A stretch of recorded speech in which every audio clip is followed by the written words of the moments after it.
Okay, moving forward with the entered apprentice. Symbolism. Symbolism, in its most basic sense, involves using one thing to represent another. Words, signs, gestures, drawings, and even physical articles such as our working tools are all forms of symbols with esoteric as well as exoteric meaning to every informed Mason. Freemasons study symbolism immediately upon their initiation into the craft. Our fraternity's rich and varied symbolic legacy serves as the nexus, or core, of a Mason's quest for truth, which Masons often identify as light. To benefit from the various meanings and lessons we find hidden within Masonic symbols requires study, synthesis, association, and application.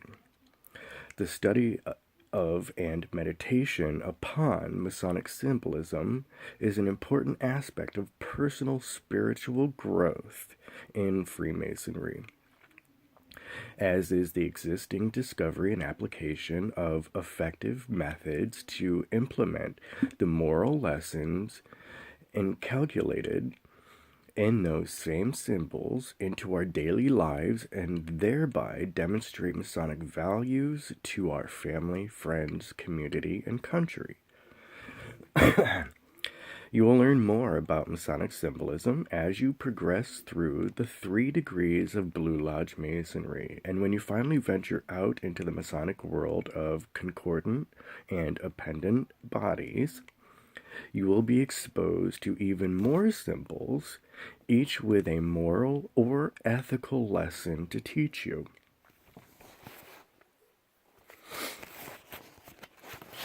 Now, expectations by you of the fraternity and vice versa. Some things to consider about Freemasonry and personal responsibility.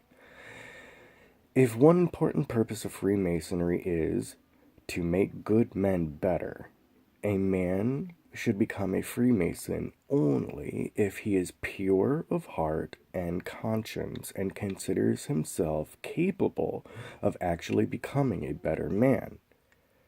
That's not as simple as it sounds. Determining the basic moral, mental, and in the not-so-distant past, the physical qualifications of men seeking admission to the craft was and continues to be an essential aspect of upholding the integrity and viability of our ancient institution. The investigative procedures of modern Masonic lodges are designed to ensure that the brethren of the lodge have sufficient information about the moral qualifications and character of the candidates they vote on to receive the privileges of Freemasonry. Masonic ritual is intended to be performed in a solemn manner to provide the most meaningful experience possible for the candidates and the membership alike, creating an atmosphere that may lead to a positive transformation of the individual in the goal of Masonic ritual. Time between degrees should be used for intellectual study, contemplation, and self-development. You meditate upon what you study and learn and, allow it to add up to you, creating, whoops, I read that. Ideally, candidates should demonstrate some degree of improvement in their understanding of Freemasonry before being advanced to the next degree. When this goal is properly observed, every Mason grows into a better man, and the bonds of virtue that tie together the brotherhood of humanity are strengthened.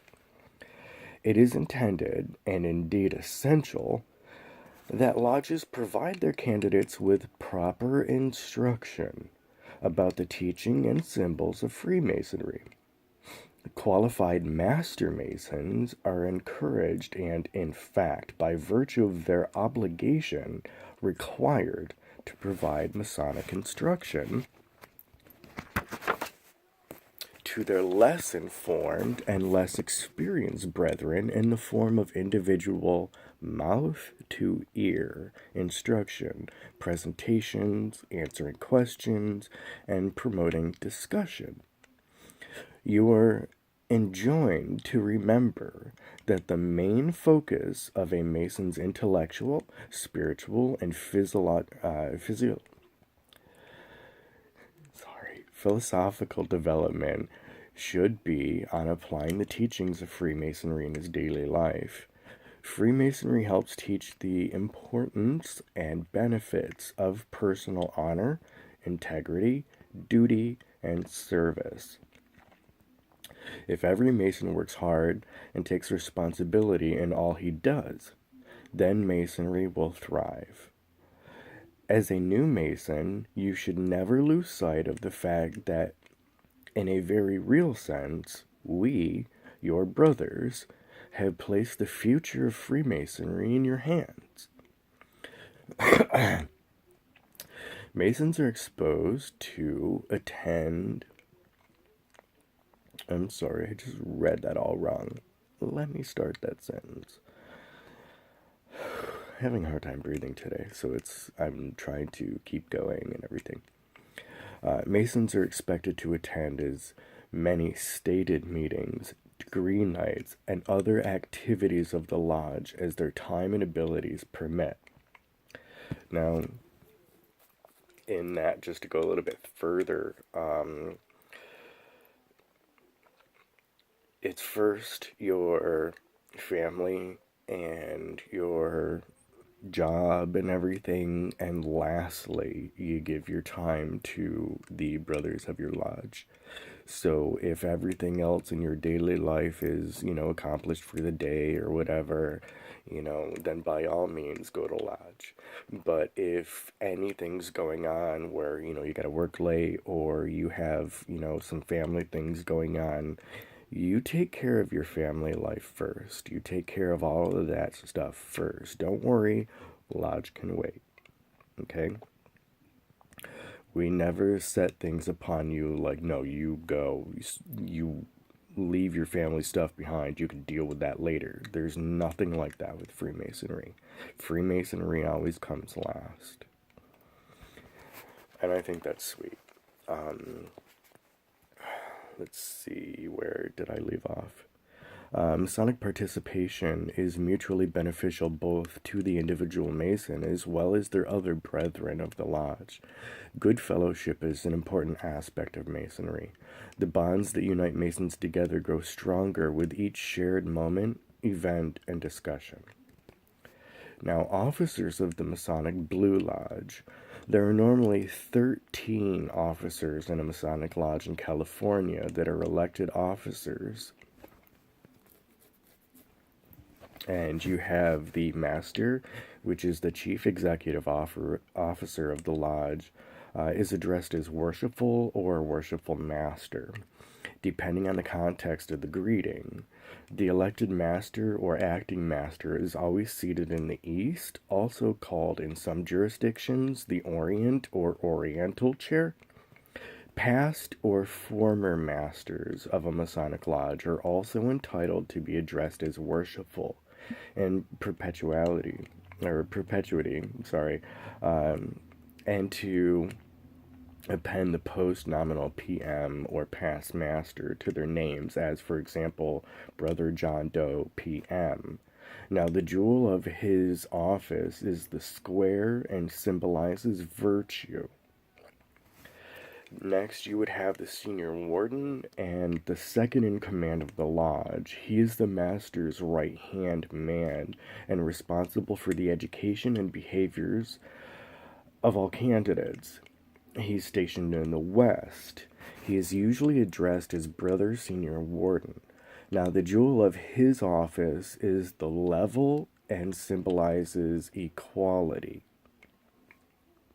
From there, going down the list, I'm reading all 13 of these, okay? You have the junior warden. He's the third in command behind the senior warden. His is the responsibility of feeding the lodge and of bringing Masonic charges against any brother suspected of un-Masonic conduct or breach of his obligation. He's stationed in the South, and he's usually addressed as Brother Junior Warden or simply Brother Junior. The jewel of his office is the plum and symbolizes upright behavior. You would then have the treasurer, and the treasurer cares for the fiscal affairs of the lodge, keeping track of funds, expenses, and paying bills when directed by the lodge membership. So we all take vote on things, like, okay, we need to pay this bill and that bill, everyone votes, and then he's the one that takes care of it, okay? He's seated at the right of the worshipful master in the east. His badge of office is the square and symbolizes virtue, and the jewels of his office are the crossed keys, which symbolize his duty to protect the lodge's financial well-being. You then have the secretary, and the secretary is responsible for administrative matters under the direction of the master. He keeps the minutes, communicates the same to the Grand Lodge, and handles the day-to-day affairs of the lodge, including the collection of monies. His seat is on the left of the worshipful master in the east. The jewels of his office are the crossed quills and symbolize his role as recorder and communicator. And the quills, you remember how back in, like, George Washington's time, they wrote with a feather dipped in ink? By Masonic law, the top 5 officers must be elected by vote of the lodge every year in November to serve a 1-year term, usually beginning December or January. The Master Senior Warden and the Junior Warden must be certified as qualified to assume their respective offices by the district inspector, a Grand Lodge officer charged with overseeing 4 or 5 Masonic lodges in his district under the supervision of an assistant Grand Lecturer to ensure compliance with the Masonic regulations and rituals. This certification is mandatory, and lodge officers requiring it cannot assume office without first presenting a signed certificate of qualification to the installing officer.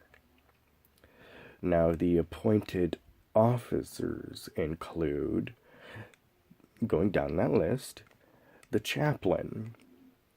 Now, the chaplain acts as a spiritual guide and mentor of the lodge. He gives appropriate prayers as directed and addresses candidates during their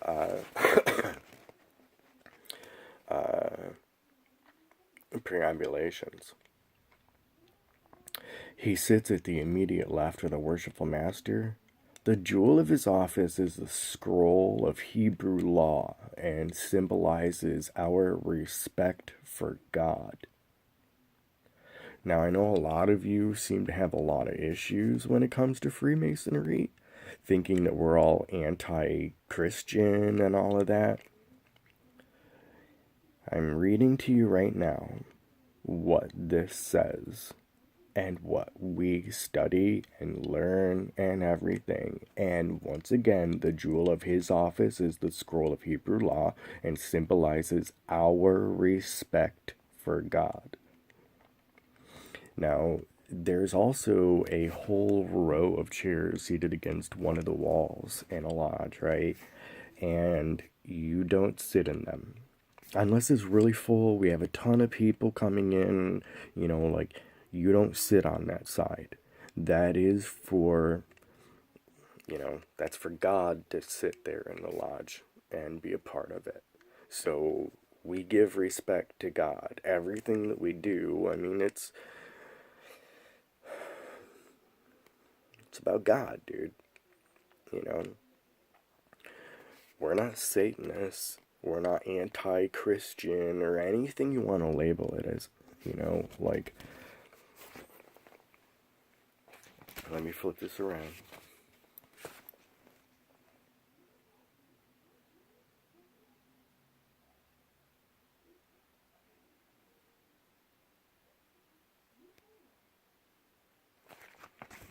Well, anyway, it might have been a little bit blurry because it kind of looked that way when I was peeking over the book, to kind of line it up for you.